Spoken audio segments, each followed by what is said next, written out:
Can you exactly tell us the number of the awards that you've got? I had more than 100 odd awards. You said more than 100? More than 100 odd awards Okay. bestowed on me. As a HR of head, what is that you look for in any new potential recruit in your team? How do you measure that?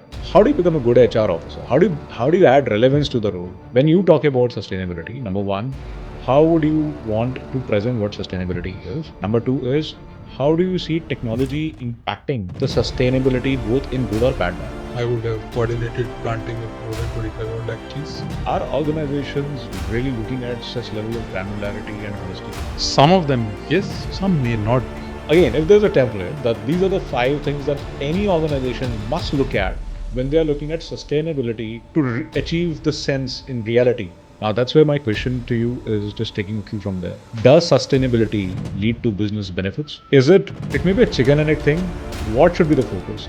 Business or sustainability? What leads to what? What are the technology trends or key technologies that you will bet on and you think that they're going to change the world completely, say in the next 10 years?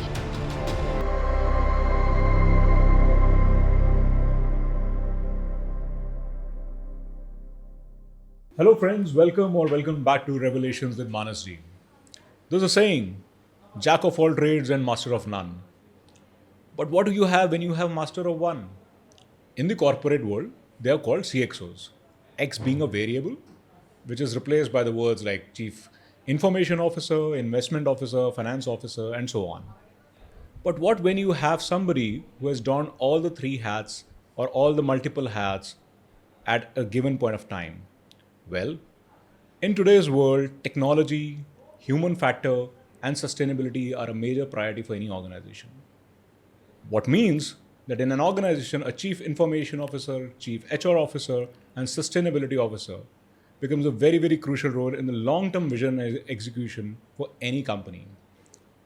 I'm very privileged to have a guest today who has donned these hats at the same time. What it feels like, how do you execute what has been mandated and what is expected, what it requires to be there where you are.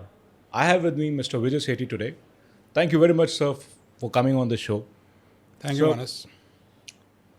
You're always very crisply dressed, and I hope I'm able to match as far as to give you the company is concerned. It's other way around, Manas. No, sir.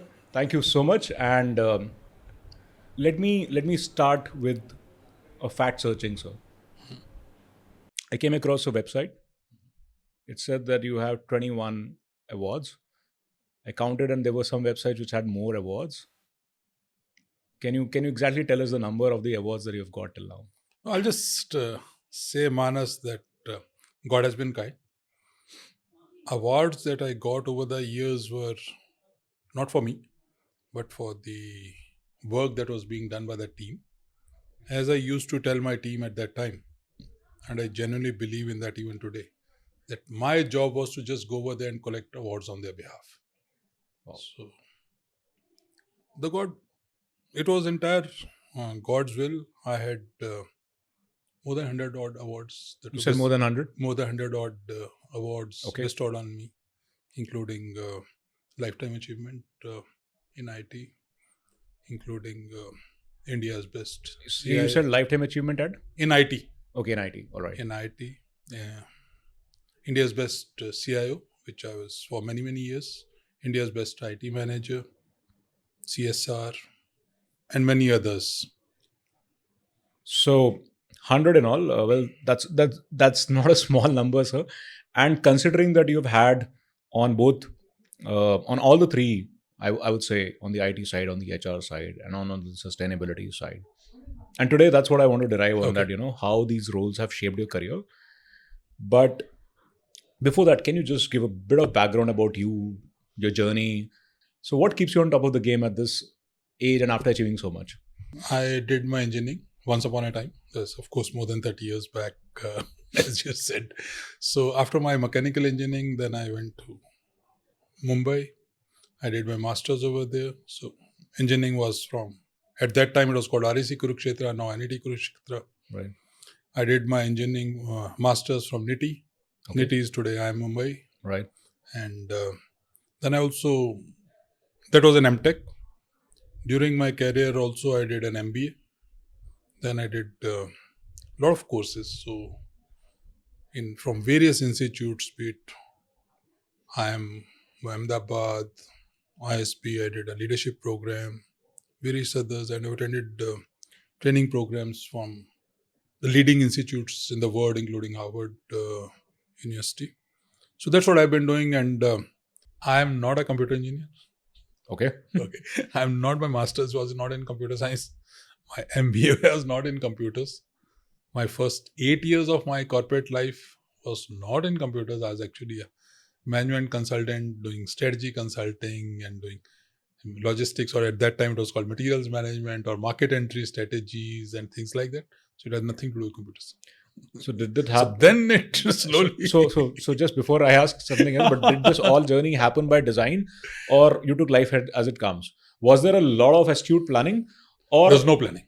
I'm very clear. There's no planning whatsoever. So I do not take any credit for this.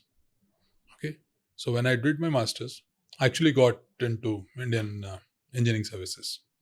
Okay. I said, let me not join, and went into TCS. I had a couple of other offers from some other corporates. It was not an easy choice back then, sir. I know. Leaving So a government job and- my father was a senior officer in government. So How happy was he with this decision? he said, you decide. He was very clear. He said, it's your decision. You decide if you're happy with this. Please go ahead. And he's perhaps one of the biggest supporters or cheerleaders that I have in my life.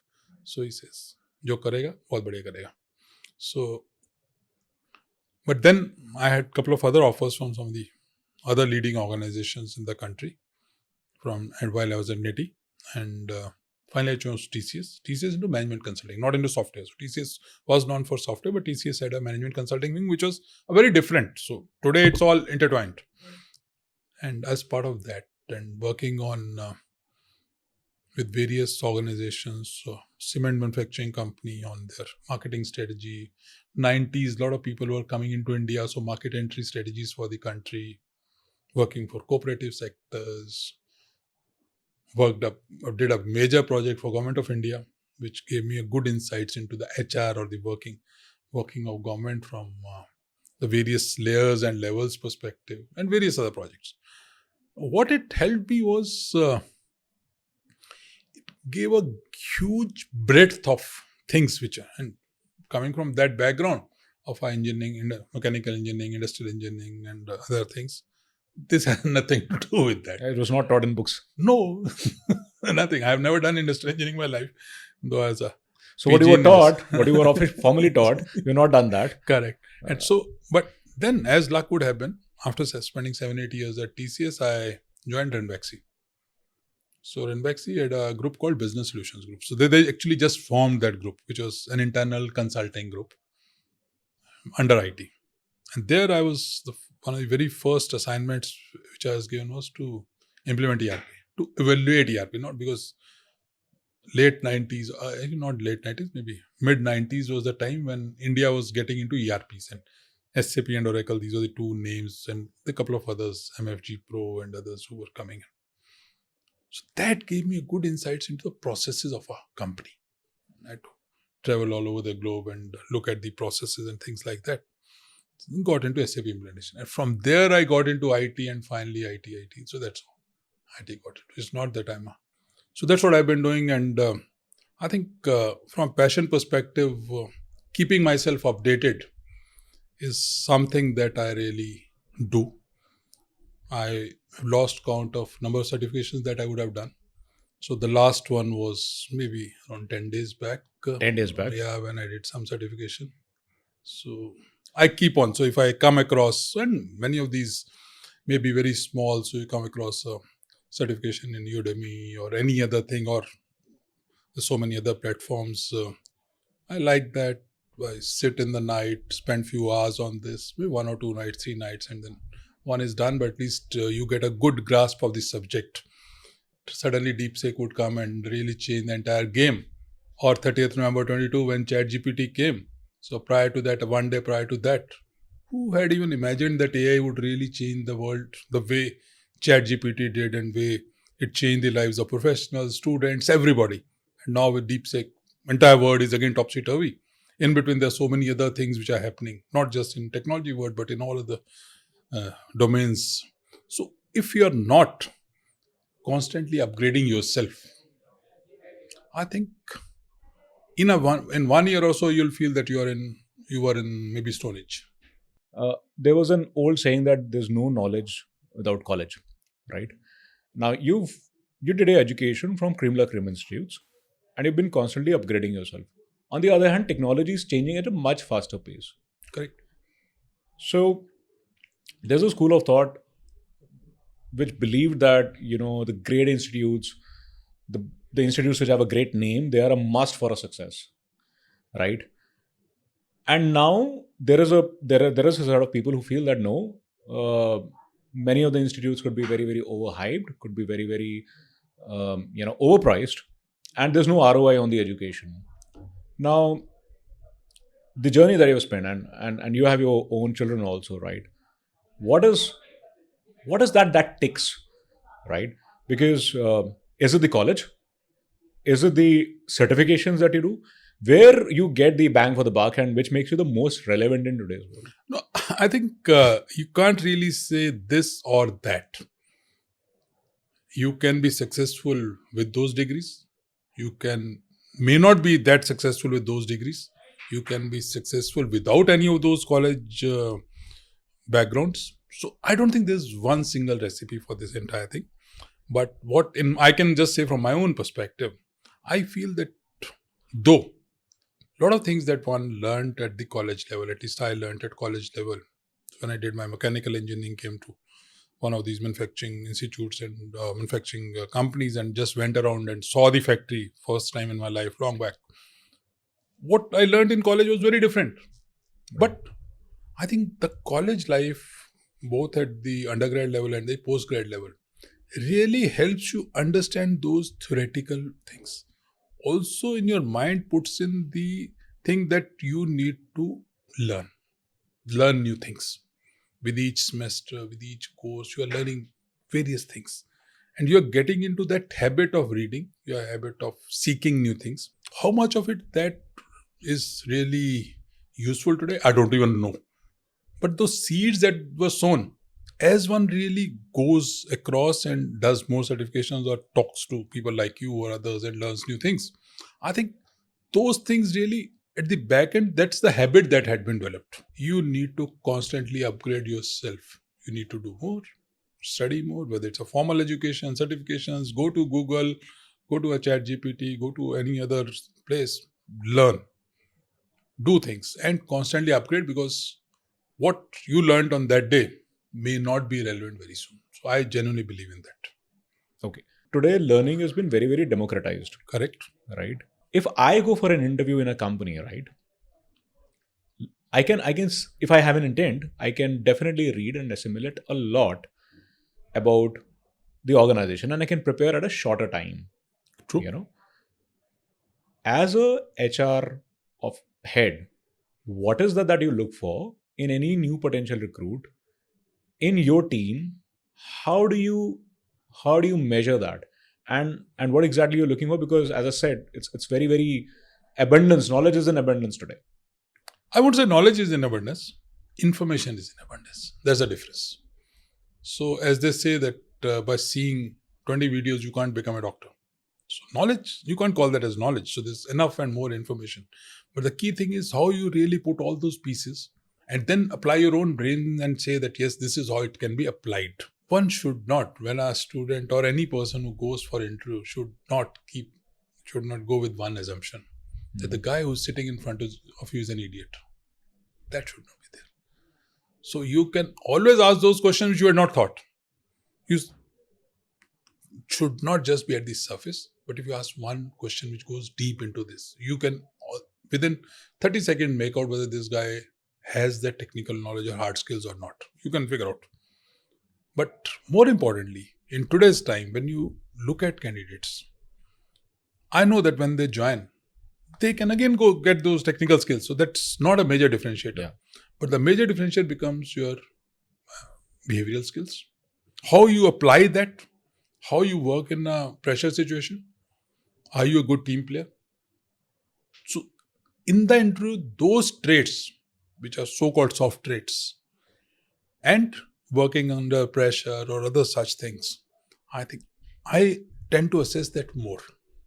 Because even I realize that, if this person comes and he doesn't know that details of this particular technology, within 1 week he'll read one of those things, or I can train him. But I can't really change his behavior because that guy has been there for 5 years, 7 years, 10 years of corporate life, and he's developed those skills, behavioral skills. You can't really change them overnight. So, from a leadership point of view, if you want to say that, okay, fine, these are the things that any employer or any respectable corporate would look for, irrespective of the domain, right? What are those skills? Because technology is changing, so you can't have that as a barometer for somebody's employability.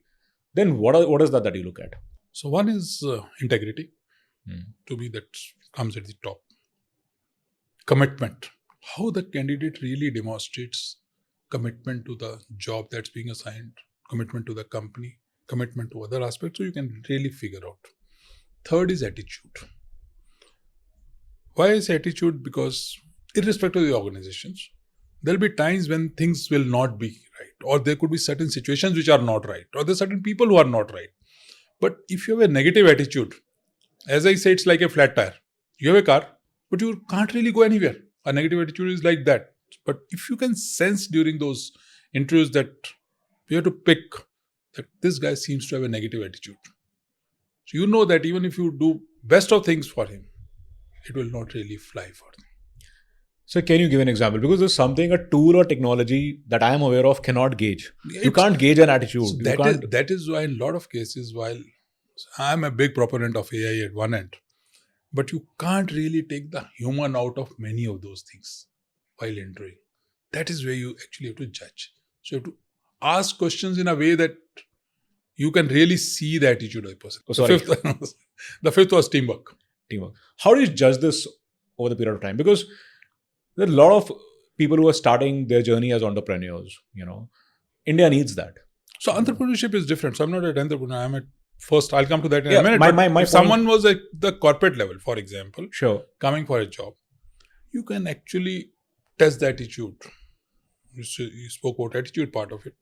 Even the way the person greets you, sits, greets your secretary, greets that young person, male, female, who's actually the recruitment assistant or an HR assistant who's kind of taking care of that person for last. Or one of the cases, since you asked for an example, in one of the cases, so this guy was a senior guy. So kind of everyone loved him, liked him, that his things are fine. So when he went back, so there's something he had to be paid, his airfare and all that. He came in from some other city and the taxi fare. And he said, once I go back, I'll send you all the papers. And right, sir. Okay. And so he called up this person in the HR team. He asked for all those details. But when can I get money? So this the young girl said that, okay, can you please send me these details? And he kind of shouted at her. So for us, the prospective employee shouted. Yeah. Okay. I'm such a senior person. How can you ask these questions and all those things? So for us, though he was a brilliant candidate, everyone liked him. But we said no, we'll not take him. So that's the attitude part of it. All right. So if you can't, so a lot of people would respect people who are at a particular position, but they will not respect their juniors. They will not respect the person at the front gate. So those small gestures really are an indicators of what kind of person is. Beyond a point in any corporate, it is not your technical skills, it's your people skills which take you forward. And those things do matter a lot. How do you become a good HR officer? How do you add relevance to the role? So I do mentor a lot of CHROs now. Okay. A lot of them. And of course, CIOs I do mentor. One of the biggest topics for last 15 years in IT world or 20 years was, is CIO relevant? Okay. With Google and other organizations coming up with so many things and a lot of outsourcing happening. I'm talking of say 90, 2000, 2005, around that time. By 2010, 12, will CIO be relevant? Will CIO become an extinct animal? Are they dinosaurs? Dinosaur. But today, right now, you just said that CIOs are all powerful. That's what you said just now. Yeah, And they are kind of helping organizations grow. Right. And I genuinely believe that they are helping organizations grow. I would say they're powerful if they are helping the organizations to grow. Absolutely. Of course. But same debate, what you said about CHROs, I'll use the same analogy, Ubhai. Same discussions do happen, but CHROs, to my mind, play a huge role. If they want to, not all CHROs play. True. In building a culture of the organization. So an AI or any other tool can't build a culture of the organization. It can help you enhance efficiencies, improve effectiveness, reduce costs, help you in decision making, all those things. I do understand all those things. But culture is driven by human beings. And culture always flows from top. And CHRO plays a huge role in developing. Even for an AI, since you spoke about AI, for an AI to be successful, one of the key success factors, as I say in all my lectures, is having a data-driven culture. Mm-hmm. So, who is responsible for that culture? We always say that all leaders are HR managers. Given. So, if I'm heading IT, I'm HR for my own team, someone else's. And even a person below me is, or he or she is HR for his or her team. But at the end, there's one person who is to ensure that there's a uniformity of culture across the organization. And that is what CHRO has to play. That's how I see. So, to my mind, AI would come in. It's already there, helping the organizations a lot. But in all this, if CHROs really transition themselves from the mundane work of being the HR officers, the word that you used, to people officer, to culture officers, I think their position would be as good as what you spoke about from an IT person. So on a lighter note, you're creating a new vacancy of Chief Culture Officer. The thing is, you need to quantify, but a lot of things may not be quantifiable also. I was coming to that. Now, just give an example of a CFO also. He can always show he brought the expenses down and so on and the numbers around. When you talk about culture, you talk about HR officer. How do you quantify or how do you say that, okay, fine, how can I made these many employees happy? You are saying that it should be a data-driven thing, right? Yeah. As in CHRO, if I may ask you that, what would be the 5 practices or 3 practices that you have implemented or you recommend to implement, right?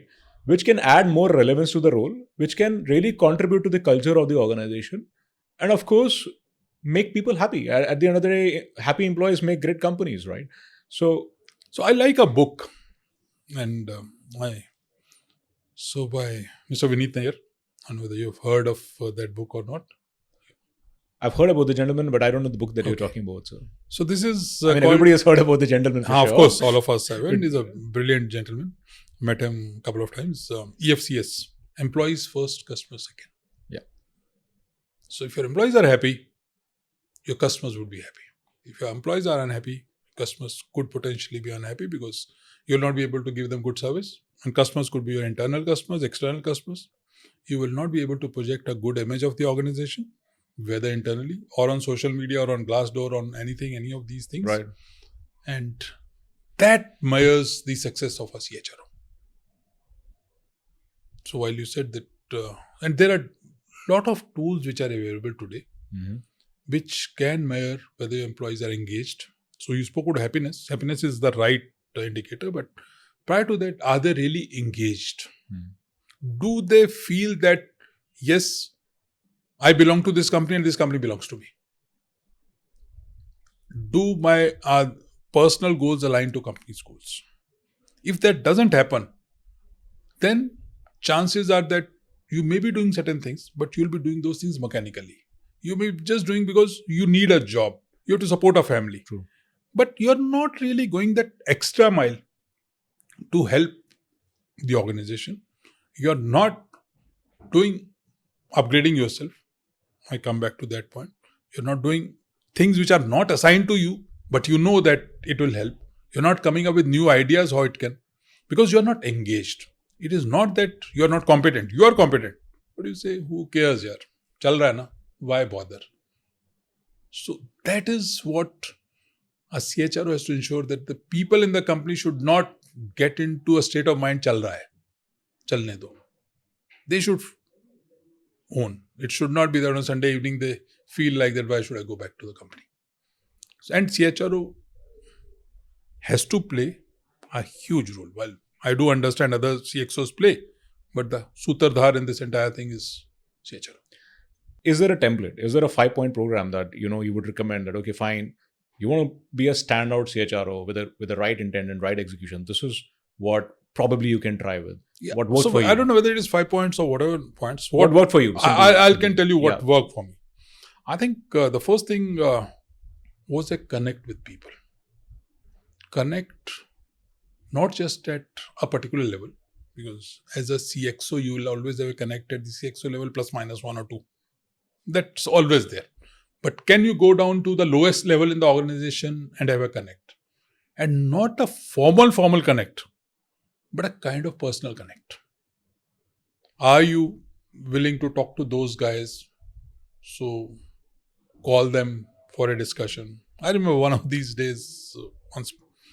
So I went to a driver room for all the people. I was CHRO, but I went to the driver room. I saw these guys sitting and doing whatever they were doing. I asked them, what's your issue?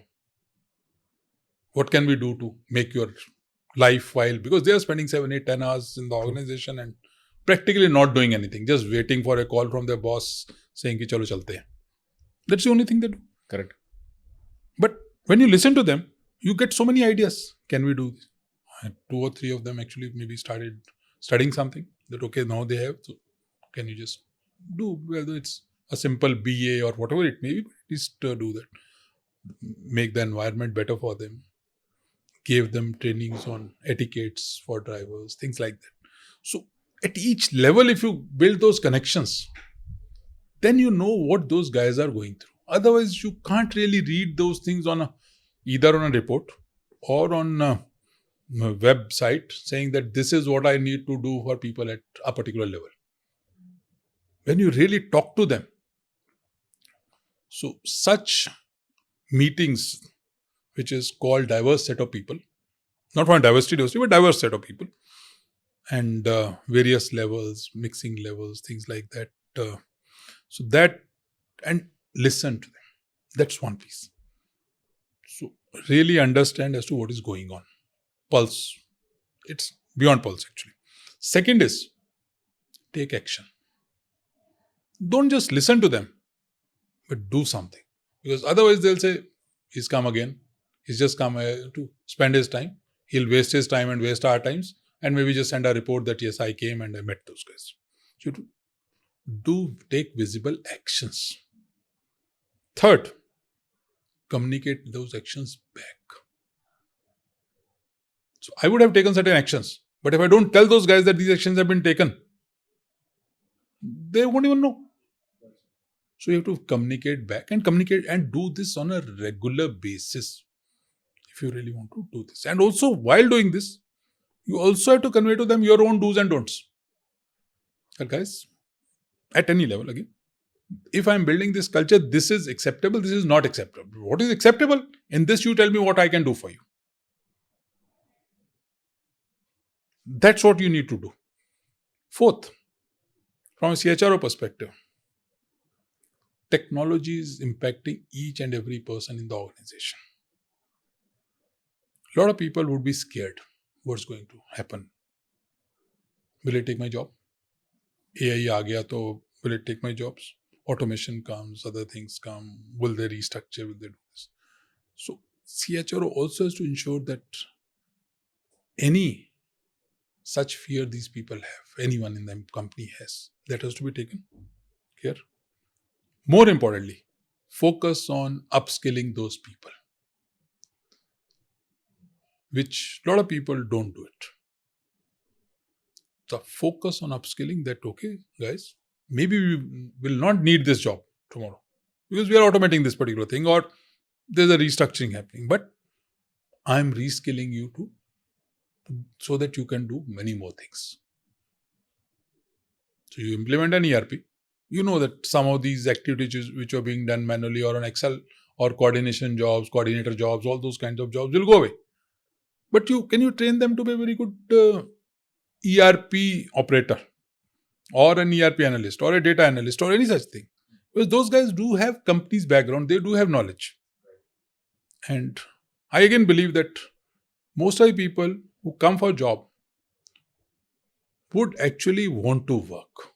There'll be some percentage who don't want to work. Let's keep them out. But most of them would, given the right opportunity, right skill sets, they would want to work. Because they also are coming here, leaving their homes because they have a family to support, they have other things. So can the organization also support? And that's where CHRO. So these are 4 or 5 things with CHRO. So connect with the people, communicate, take action, upskill people, and upskill yourself and your team also. Last thing, which is a bit controversial, but a lot of times in a lot of companies, I'll not name our particular company since I work with so many companies these days and I do build my own hypothesis. So a lot of times the HR team in itself is not trained themselves. They are not good team players. Arrogance does seep in. We are the guys who give you salary. We are the guys who give you a job. We are the guys who give you this. No, you have been given a role. If it's not person A, tomorrow it will be person B. Even today it could be to person B if the management so wants. So you need to ensure that your own team is also grounded and skilled regularly. I won't use the word upskill over here, but upgrade yourself that, okay, till now I was doing this level of work. Now I'm using that data. I have all the background with me. How can I now use this information, this data to take certain actions? That's the role which will change. Fair. So already changing. So if I have to combine the two, your experiences in IT and sustainability, number one, can you explain, because one thing is that, okay, fine, people read a CSR report and they say we have planted so many trees under sustainability and that's the sustainability that we've been doing. Correct. When you talk about sustainability, number one, how would you want to present what sustainability is? Number two is, how do you see technology impacting the sustainability both in good or bad manners? Good. That's a good, nice question. So I think planting trees you spoke about, that's my own personal passion also, and I'll take that and then I'll share other things. So I would have coordinated planting of more than 25 odd lakh trees. 25? Odd lakh trees. Lakh trees, okay. So which is a reasonably decent number. So it's not a... So it's a very, very decent number, sir. Yeah, so it's a decent number. So, but the key factor over here is not how many number of trees that you planted. That's immaterial. How many trees survived out of that after 2 years, 3 years? That is what is most important. So if your sustainability report, CSR report, not sustainability, but a CSR report can tell you as to what is the survival rate of those after 1 year, 2 years, 3 years, that shows as to, are you really caring for those? Going, planting tree, getting a good photo or putting it on social media can be done. Nothing wrong about it. I'm not saying there's anything wrong about it. But do you go back to the same place after 1 year and say that, okay, this is my tree, this is now 2 feet, and after 3 years you go and say, no, 6 feet tree? Some of the places you go around in Delhi or in Haryana, Jaipur, Uttarakhand, Chennai, various other places, and I do also now travel also, one can really relate back this part. Okay. One was responsible for. So the key thing is, in all these, you have to look at what impact are you making from a CSR perspective. Technology plays a huge role. I'll come back to technology. For example, I'll take you one more example. So in one of the projects, we helped, not just change. So changing is the easy part of it. So we went to various villages in a state, Uttarakhand, and remote villages. To the people out there, we taught them how to make a LED bulb. Actually, it's not making, it's assembly. So while we think that these LED lamps are very fancy technology perspective, but they're easy to really assemble. So we taught locals as to how to. And also we helped them with all the raw material, created them. So while they assembled, we paid them some assembly money and whatever. And then we replaced in the houses, in the villages, hundreds of villages, those CFL lamps, normal village, 100-watt bulb and all those things. So we replaced them with these bulbs which were maybe a 20-watt, 18-watt, 22-watt, around that, and giving more brightness than a 100-watt bulb. What does it mean? In each of those houses, if you're assuming for a simple, you have 5 bulbs being replaced from 100-watt to a 22-watt or 20-watt for simplicity of calculation. You are saving 80 watts per bulb, 400, runs for so many hours a day into so many days in a year. You are saving that electricity. 2 things is happening. That person's electricity bill is coming down significantly. The country is gaining because your electricity consumption is going down significantly. And third, most important, as I see, apart from that, those people in the village, so especially the ladies where we trained them, if anyone, say if we have told them that, okay, we are replacing 5 bulbs, and we can't, as part of our budget, we can't go beyond that in all these villages, but you need 5 more. So you go back to that lady, she'll assemble for you. We have told her from where to get the raw material, told her how to assemble, trained them. Now she'll make 5 rupees or 10 rupees out of that bulb. You'll get it a much lower price than whatever you get in the market. That person gets employment. That's sustainability in a true sense. Huh? And that really is happening as we speak. So that happened. So that is what, so from coming back to your earlier point, it's not just about doing a job, but ensuring that it continues. That's the real thing of sustain. And today, I think technology is, I was talking to someone, or I was actually giving a keynote last Friday. So I put in a slide where I said, from technology sustainability, it's a double-edged sword. So you take all these AI models and chat GPTs of this world and others, or normal AI, they are compute hungry. Mm-hmm. You need to put in all those GPUs True. And all that. And the guzzles water, guzzles electricity, you name it. Correct. So, but do they really help you also in making the world sustainable? Of course, answer is yes. So it is how you use that. If I use technology, for example, and I don't know whether you noticed, but those people who would have worked with me for last 25 years, they would have seen one common thing with me. In all my emails that go out, the last line says, please do not print this mail unless you really need to. Save paper. Fixed. At last, I think. More than 25, 27 years I've been writing that. If I can use same technology to save paper, I'm also saving something over here. Because this paper would come from something. True. So this as mundane an example but this is what hits people hard. You go to a lot of offices, you would see tons and tons of files. No one cares about paper. So just taking, for the sake of conversation, Yep. an example of paper, right? Yep. There is a cost of printing a paper. Correct. Let's forget the financial cost, but the cost of, in terms of sustainability cost of manufacturing the paper, the trees being cut for that. Now that's one aspect of sustainability, right? I printed a paper. The other is I store it in a soft form, and with every incremental data that I'm storing, there is a compute and there's a storage getting consumed, and there's an electricity bill. In a country like India, there's a diesel bill also, which is a cleaner form. I mean, is it not a situation where you face that, should I do this? Am I less sinful in this, or am I more cleaner in this? How do you decide, between the two things? Good. Which is the approach? No, I think that's a good food for thought, but let me give you my own thoughts. When you automate some things, use the compute, what you're doing is actually not just looking at that paper. Paper is one thing that should be there because trees is something which is, I don't know whether you are aware, how many trees does India have per person? I'm sorry, sir, I don't know about it. So I think India is, It's less than 25 lakhs, I know that. no, Per person. per I'm saying it's person. less than 25 lakhs per person, but what is it, sir? What is the number? I think it's 28 or 29 per person. Okay. And a human being generally needs around 8 or 9. And there are countries which are 1,000 plus.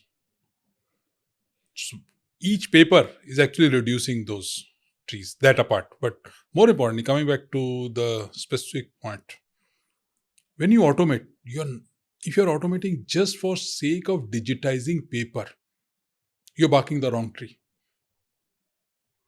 What you're doing is making the entire life cycle sustainable. You are putting in workflows. So anyone who's going from place A to place B, anyone, even if, let's take a very simple example. I put in a digital thing at my factory gate. Okay, so truck is coming in. If it is not digital, the truck guy might have to wait for 2 hours, 3 hours, 4 hours, 6 hours. Some of it, his diesel would run. The manpower would be lost. He can be utilized for something else. But if it is digital, he kind of just walks in, as we do in various things on RFID. Otherwise, we would be stopping on a lot of stuff. So when you look at sustainability, you're not looking at one aspect. So if I'm comparing that impact of digitization vis-a-vis sustainability, I started, it's a double-edged sword. At one end, it's this, but how do you use? If I use, as they say, a sword to cut a small, maybe an apple, it doesn't make sense. Right. But if I'm... What is the price that you're paying for that, right? What is the right tool and the right compute I'm using to digitize? That is more important in this entire thing. Are organizations really looking at such level of granularity and holistic approach? Some of them, yes. Some of them, yes. Some may not be. But to my mind, it's a journey that organizations need to take. I genuinely believe that technology can play a huge role in making the world sustainable. Technology and sustainability can go hand in hand if done properly. If technology planning is done properly and the impact on this is made. So I'll give you a very classical example. Again, I quote at various places. So I put in a best of the dashboards, and it also relates back to culture, but coming to this, I put in the best of the dashboard. They show everything, what is nice, this graph going into this direction, all those colors. And then you go into a meeting and the boss says that, okay, fantastic. Can you just give me 5 sets of colored printouts of these? Because let me discuss with the committee.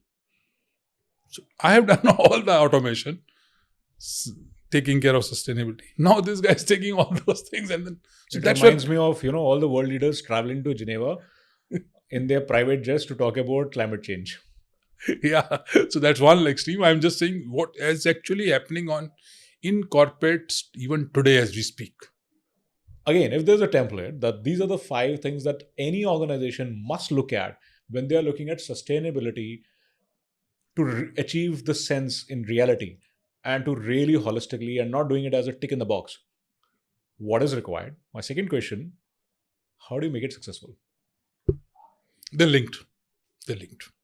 Third thing which I would have expected in the same questions was that not just how to make it successful, but how not to do greenwashing. Thank you for bringing that up. Yeah. Before that, please explain what is greenwashing. So there are times when I claim that I'm doing a lot of stuff which is sustainable, but actually I'm not doing. So it could be in my marketing campaigns, it could be in my discussions, whatever. But I show that I do things which are sustainable, but they are actually not sustainable.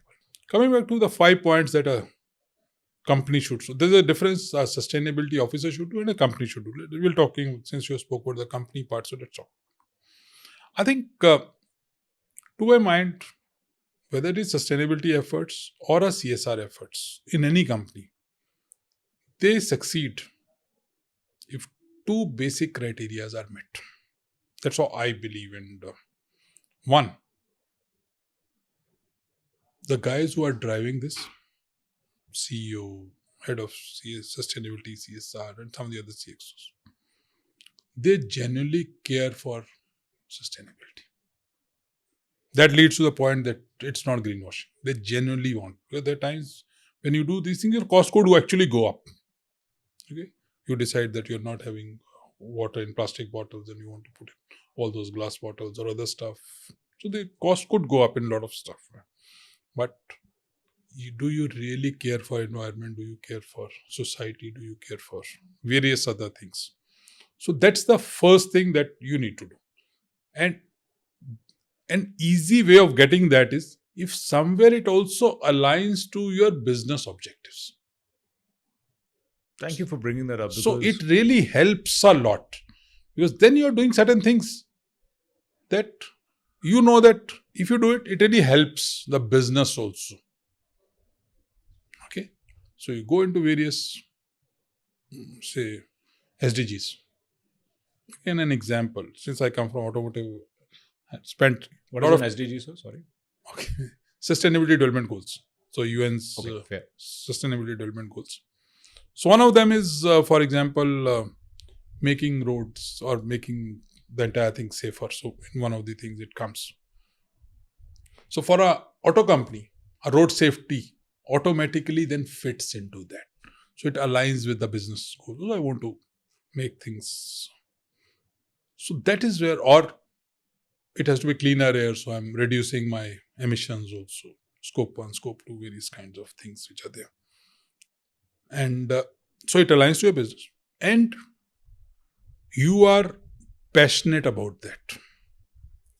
So that's one piece. Second is the guys who are actually implementing.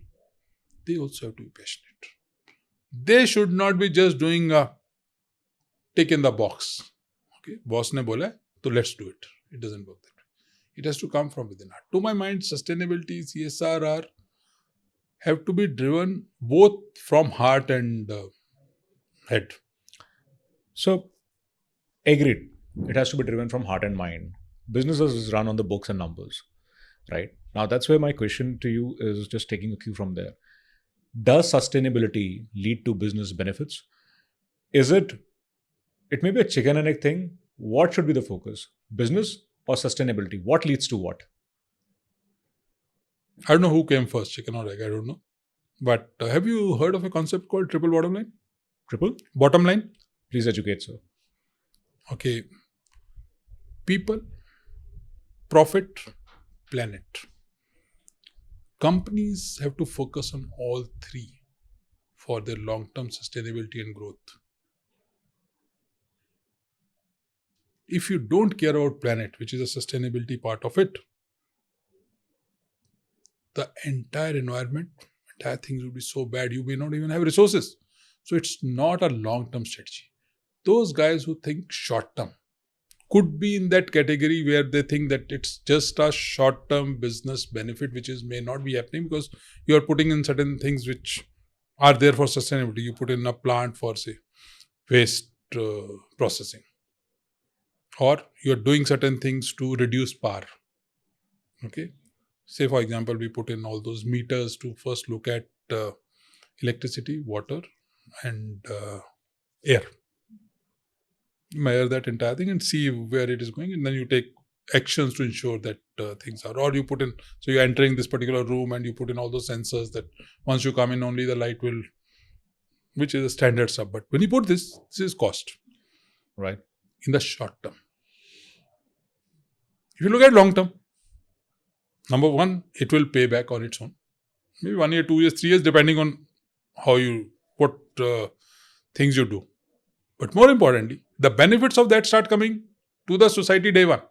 Your electricity consumption is going down. Your water consumption is going down. Your quality of air is, your sewage or the waste which is going into either air or in land is going down.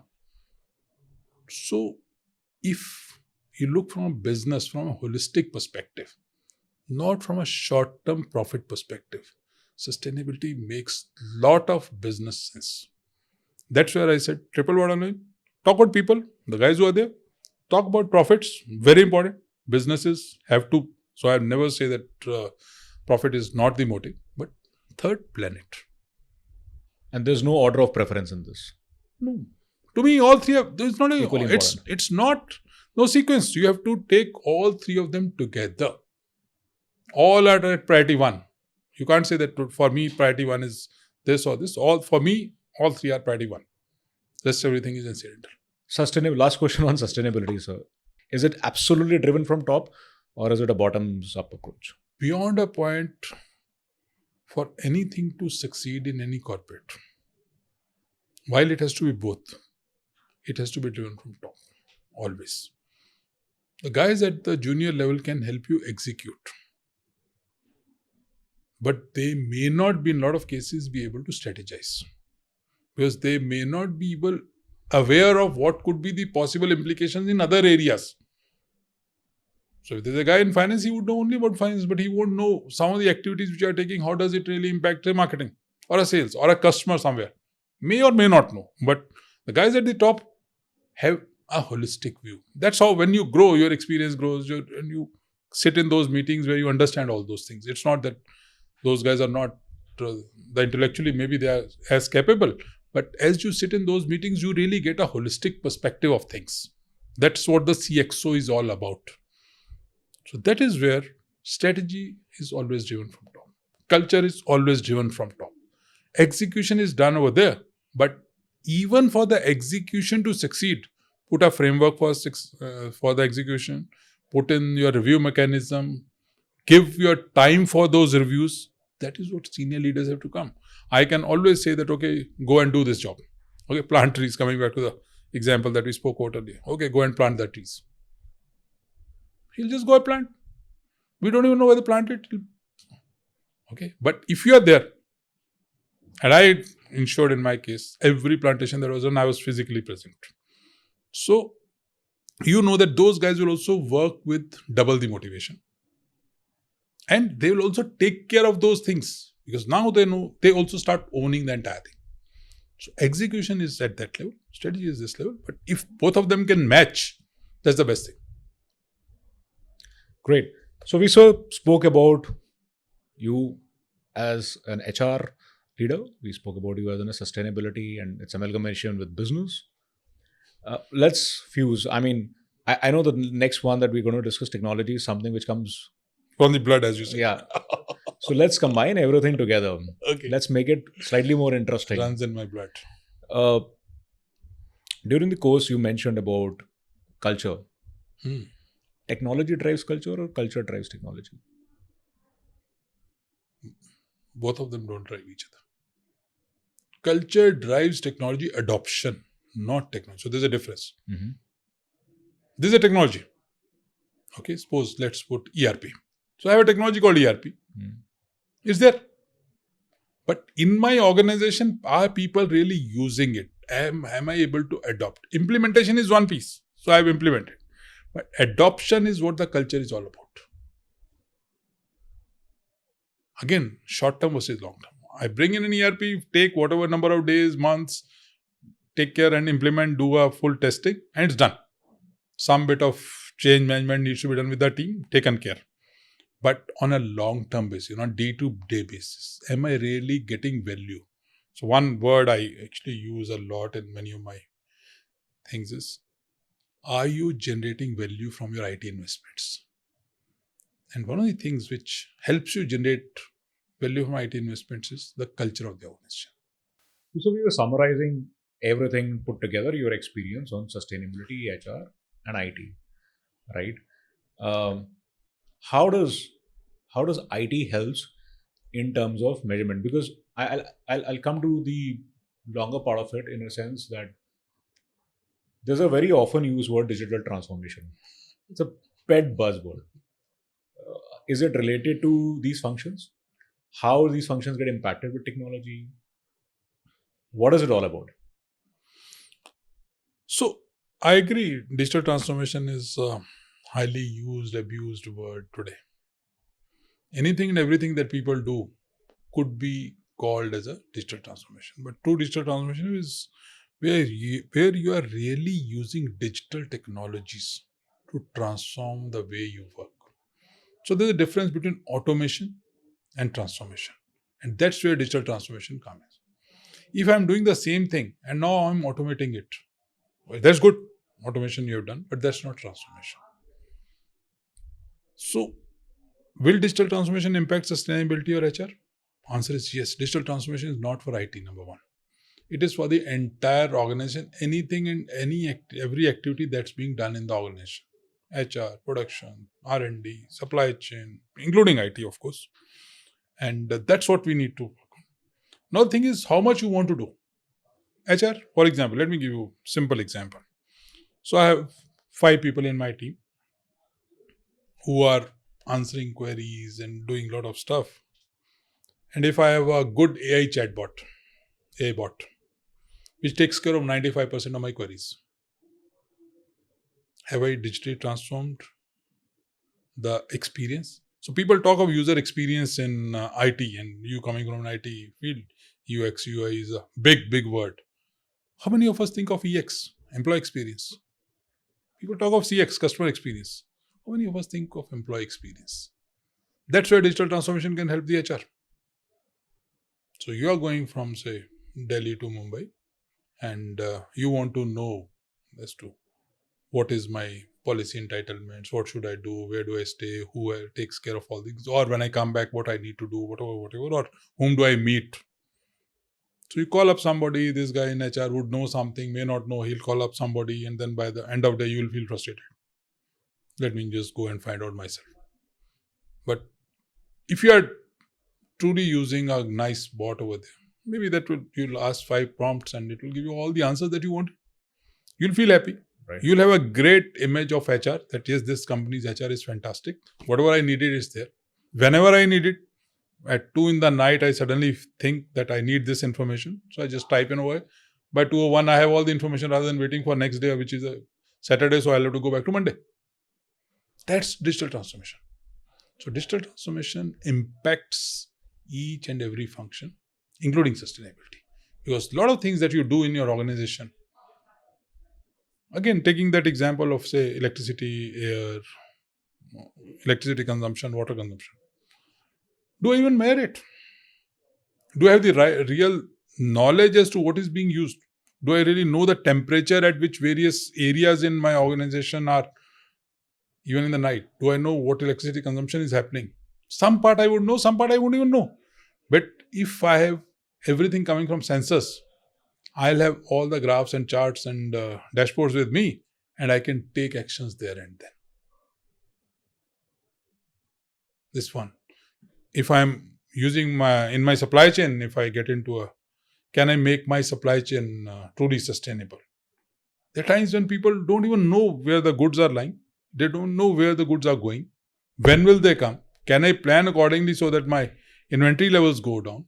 My waiting time of the trucks or any other things goes down. My line which is there, that continues. Predictive maintenance. The line doesn't fail. Everything is there, but the line fails. Because I never thought of. But if I'm actually using sensors and I can predict that, okay, tomorrow is Sunday, take that 1 hour shutdown so that next week there will not be an issue. Manually, while I may say that the guy who's been doing it for last 10 years, 20 years, by just hearing the sound, he can say whether that's what we generally see in various places or here in, but that may not work in all the. That guy is not there all the time. True. So it's not. It can't be a person dependent. Correct, and that's where digital transformation plays a role in each and every field, and each one of these is then contributing back to sustainability. So otherwise, you'll just a line goes. You'll ask the first guy, come, take a car, go to airport, take a flight, rush, come back. So a lot of moving parts. So these are some of the moving parts of working in an organization, right? And which are within the organization. And of course, you've been in industry. Let me you have had a good experience as far as manufacturing sector is concerned, right? From a really implementing technology and other initiatives that you have taken. Why India? What do you think is the government should be doing, or the entrepreneur should be doing, or the new generation should be doing in terms of making it a manufacturing hub? And that was my next question, that what stops us from becoming, like we have become the back office of the world, becoming the manufacturing table of the world, especially... I think Number one, I think I wouldn't want to compare it with China, though I brought in the word China, but I wouldn't like to compare because each country, everything is very different. But what I've seen, and all of us have seen in India, is that there were few factors which were really kind of pulling India back from manufacturing perspective. And over the last few years, one has seen many of those things going away. For example, infrastructure. Let's talk of infrastructure. So, the roads never were that good. So, if you have to transport, whether it is raw material, finished goods, intermediates, all those things, so it would take ages. Now, with infrastructure becoming good, linked to technology, the digital part of it, I think things are picking up a lot. Coming with the cliched word of Industry 4.0 and factories actually getting automated, the quality of output is also going up. So one of the key things why Indian products were not very competitive in the world was because of quality, costs and all those things. But today with a focus on digital, I think it can help you a lot to improve your quality while reducing costs. So digital doesn't actually increase costs. It will reduce so much of rework that your net cost could actually come down. So are we getting there in terms of? Yeah, there are organizations which are getting there. There are. As a country and as an industry. I think we are. In terms of competitiveness and quality products. Absolutely, we are increasing. Third part, to my mind, which is required, and again, focus is on the competence of people, the skill upgradation. So, the machines on which you are trained are not the machines that you have in the industry. Or in the industry, the machines keep on upgrading, but the guy who's operating was trained long back. So he's still using the same thing with the newer and not using the new capabilities, like you using an old, latest version of your mobile phone. But some of the actions that you do are just what you used to do in your phone few years back. Or let me give an example. You have a smartphone, but you still scribble on a notepad. No disrespect to that, but then you're comfortable in a way of working. So that's where skill upgradation. Last piece I will say is we need to do a huge focus on, give a huge focus on R&D. India doesn't have many patents. There are companies who just thrive on patents, global. Countries which just thrive on patents. Are we really getting there? I think we're just starting the entire thing. So we're on a journey. Will we overtake China? I think there are enough and more experts who say whatever they say, and all of us know the answer. But are we on the right path? Infrastructure improvements, yes. Skill upgradation, a lot of people are doing. Enhancing quality of products. One can see with increasing exports that yes, it is reading costs. So I think we are on the path, but we are not there where we have to be. You've been in part of governing bodies of CIM and CII, and you've had fair amount of experience in the automotive world, and that's where my next question is taking me. Automotive sustainability. Let's mix the two. We have EV, we have flex fuel, we have hydrogen, and we have internal combustion engine. Yes, we have all four. You're right. What do you put your bet on as a sustainable? What do you put your bet on as a business person and as a sustainability officer? No, I think each one. What is the green in this? I think each one of them has its own positives and negatives. IC engines or internal combustion engines over the years have been the backbone of automotive industry. But we also know that as a country, we import so much of fuel and it's not sustainable. Also, the amount of emissions that are there in IC engines, despite BS6, there are emissions which are happening. True. Okay. So beyond a point, from a sustainability perspective, that may not be the best of the option. And that is not the best option. So since your question was more on sustainability part. So that leaves us with the other three options. EV, hydrogen, and flex fuel. You spoke about these three? Right. I mean, I'm speaking because Mr. Gadkari speaks about it. Yeah, no, I think he's a visionary leader. So I must admit that piece. So let's talk of these three. Sure. Let's first talk of hydrogen.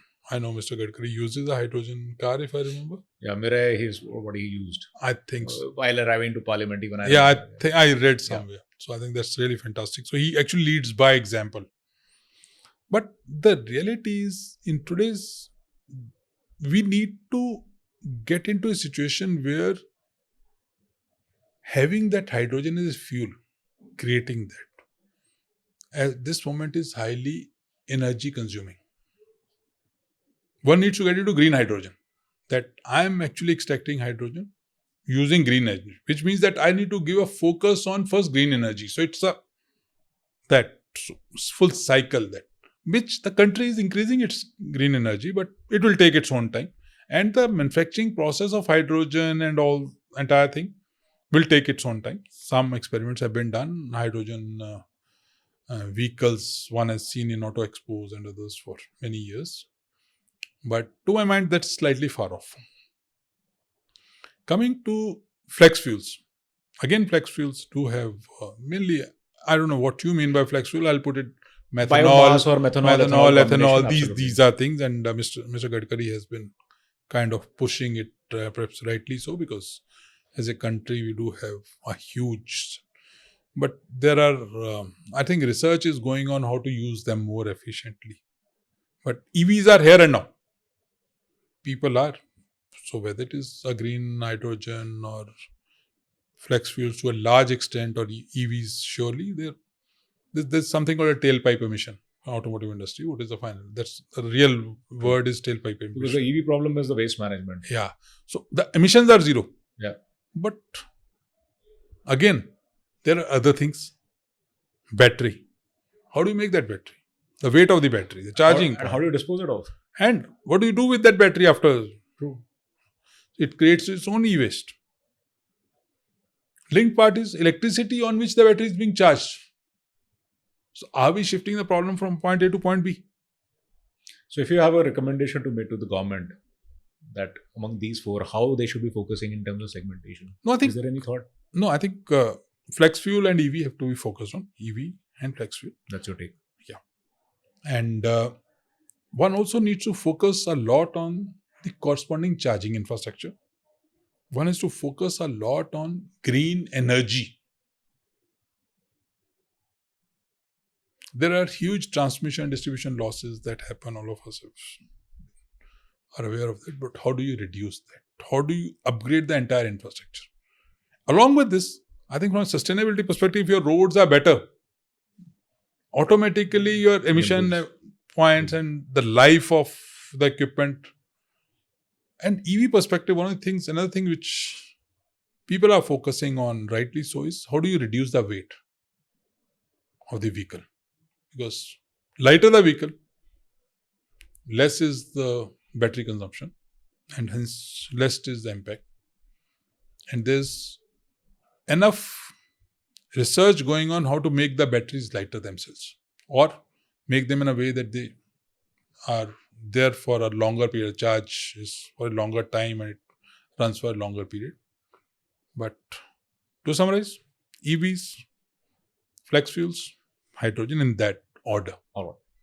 So my last subject-related question, I'm not letting you go right now, but then my last subject-related question comes with a background.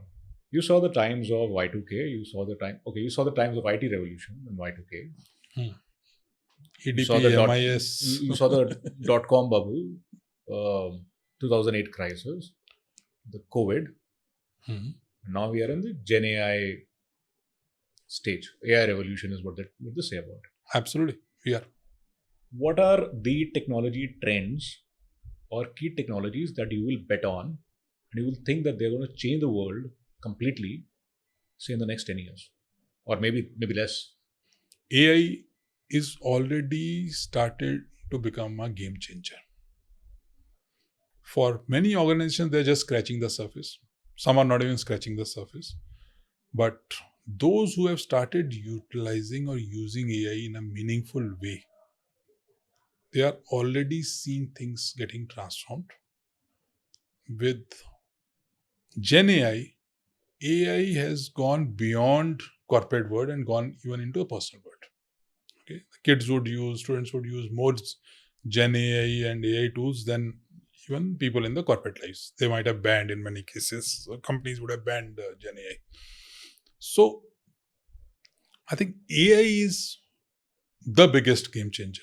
The biggest game changer today and over next few years, whether it's 5 years, 10 years, I don't know at this stage, but at least foreseeable future, because you never know technology when it could actually change. In fact, AI itself is changing every couple of Exactly. weeks. Exactly. So the second piece, I think blockchain did come few years back.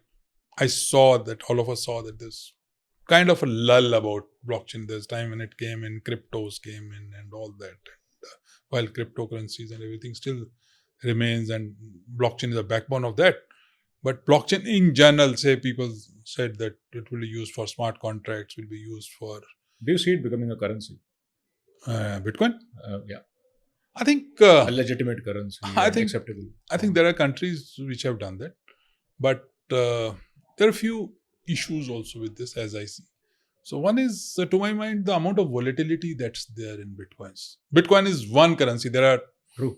hundreds and hundreds of Cryptocurrencies, correct. cryptocurrencies. So Bitcoin being Not that we are promoting here Bitcoin, but yeah. So since you use the word Bitcoin, so but any crypto, I think the amount of volatility is huge for a common man in India's to really come up with that apprehension or understanding of volatility. That yesterday it was worth so many dollars, today it is worth so many dollars, going up, going down. It will take its time. So, and then of course the linked part is regulations. I think regulations will play a huge role in any of these things becoming a main stage currency. So in India, at least, I don't see that coming up in the near future. But blockchain is so there are companies which do pilots on blockchain. Some have done some job. So there is in the financial sector, in the smart contracts and those kind of things. But I see that over the next few years, there could be more adoption of blockchain. But I don't think that over the next 2-3 years, it will become too mainstream like what AI is. But another technology which could, two technologies I'll name. Another technology which could really be a game changer, especially for manufacturing, research-oriented companies, pharmaceutical companies, few other design-led companies, is quantum computing. Wonderful. Quantum computing. Since I also sit on board of quantum computing, so I know what's happening in that world globally. So to my mind, the amount of work which is being done both at the hardware level and software level is amazing.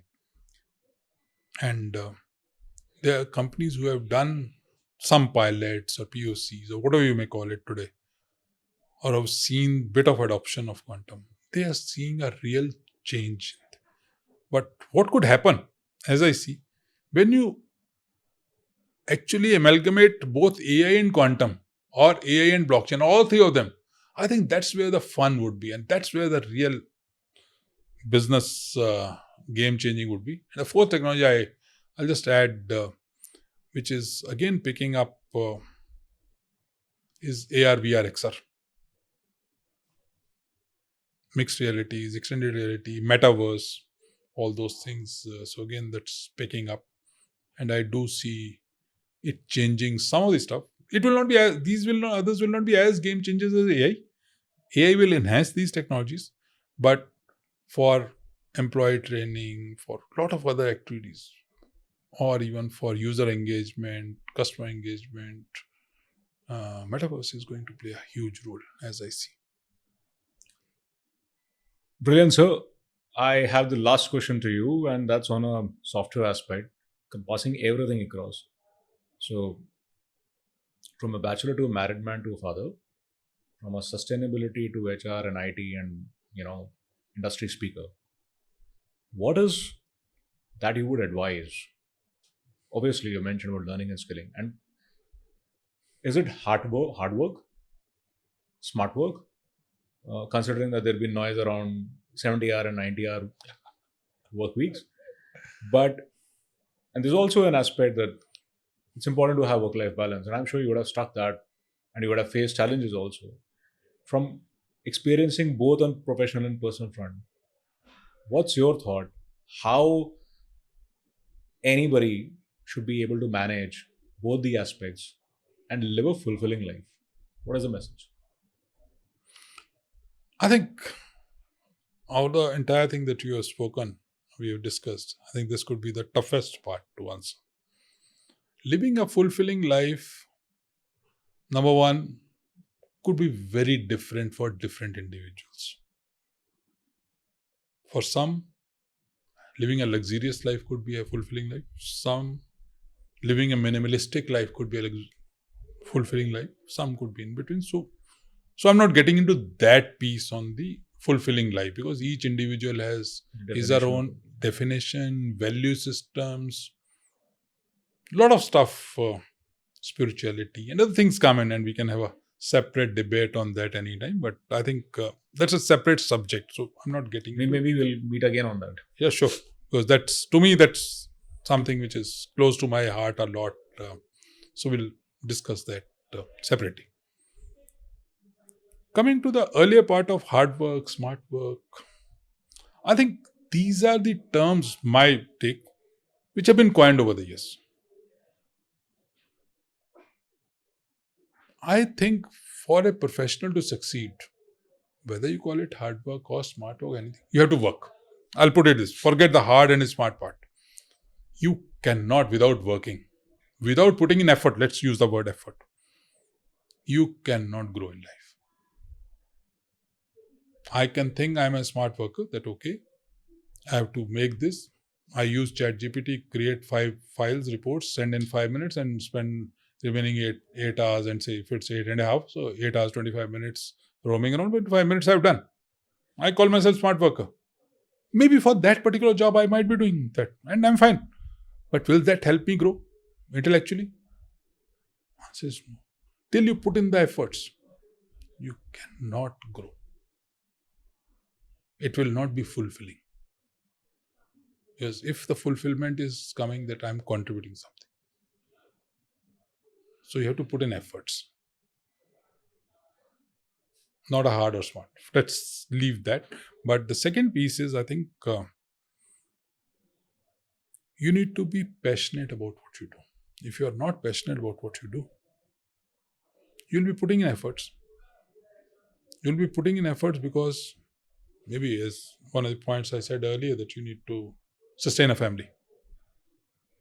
Or there could be other compulsions. But it's not coming from your heart. Majburi hai, as they say. Again, you will not really go beyond a point. The last piece, work-life balance, I think it's a tough one to crack. Not easy. I don't claim to be a master of that. I know that there are times when I spend hours and hours and miss so many things for my kids. So I think, but as one learns from experiences, one thinks that yes, it makes sense. Work-life balance is important, your health is important, your family time is important, those things are important. But while we think they are important, there are times when you actually get engrossed so much in your other professional activities. At the back, you know it's important, but it actually takes a backseat. So how do you ensure that you consciously bring in work-life balance? 70 hours, 90 hours, 40 hours, 80 hours, I think it's dependent on an individual. I'll just put it that way. Some may be happy with that, some may be happy that way. But it's all individual specific. I'm extremely thankful for you to come and share your perspective, because there are a lot of people who aspire to be where you are, but there's always a price paid. And you've been very, very candid in terms of sharing all those aspects. So once again, I would like to thank you for all the time that you spent.